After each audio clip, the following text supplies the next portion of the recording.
The town of Clinton is known to be a highly artistic community, with Hamilton College being right up the street. For PBS Student Reporting Labs, we were prompted to look at the art around us and discuss the significance it has to America's past, present, and future. In an effort to learn more about the history of the statues and art in our environment, we first looked inward and talked with a local organization, the Clinton Historical Society. Richard Williams helped us understand the historical significance behind a statue in the very center of our own town. We have to go back to about 1860 because Clinton had many private schools at that time. There were no public high school, there were public one-room schools. So individuals could start a school quite simply back in the 1860s and 50s. And in 1862 or 3, a gal named Louisa May Barker, she started a seminary, and she was there for a few years. Then Mr. and Mrs. Gallup came in and bought it and renamed it the Houghton Seminary. The women who had been in attendance there as students back in the 1880s and 90s, they had an alumni association. They came back every year for a party. And in the 1930s, they decided to do something to commemorate the Houghton name and the school. So they raised some money and they bought this figurine in the park that's on top of the fountain right today. And the sculptor was a fellow named Edward Burge, B-E-R-G-E. Johns Hopkins University in Maryland has many others of his sculptures too. Next, we looked outward and interviewed Hannah Phillips, a member of the Griffith Park Agency in Rome, near the Rome Air Force Base.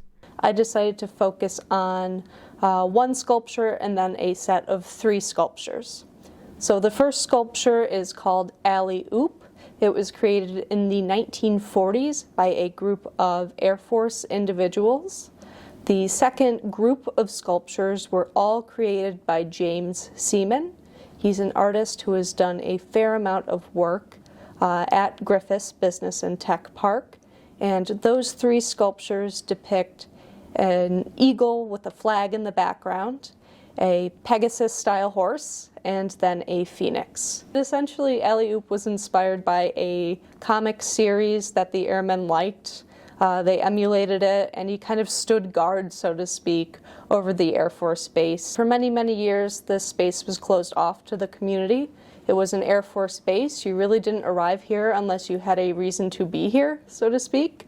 As you can see today, you can drive through, you can walk around, you can kind of hang out. So it's a space for both employees at the Business and Tech Park, as well as for the larger community.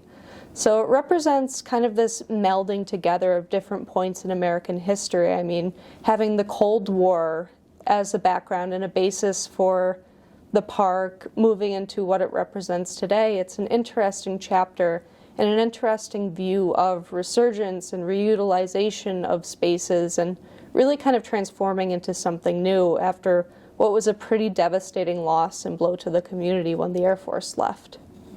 Last, we visited the grounds of Hamilton College to interview Tracy Adler, the museum director at the Wellen. This piece was created by Jeffrey Gibson, and it was part of an exhibition that we did with the artist in 2018. The exhibition was called This Is the Day. Jeffrey Gibson is half Choctaw, half Cherokee, and he brings his Native American heritage and his queerness into his work. And so in this particular case, he is using patterning that is very common in Indigenous art, and he is using the colors of the Pride flag, and it was actually on the occasion of the 20th anniversary of the flag, so it was a way of recognizing that. When you enter through the main entrance of the museum, your eye is sort of drawn up here. It's so colorful, and it's also, because of the light behind it, luminescent, and so it's very inviting, and that's the idea, that it's fun and inviting and colorful.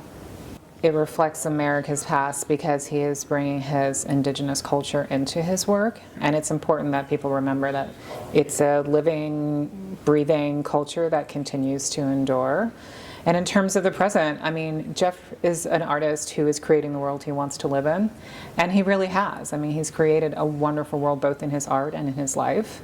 And in terms of the future, you know, he just edited a book called Indigenous Futures about Native American artists working today, and he's very much invested in the development of contemporary art by Indigenous artists.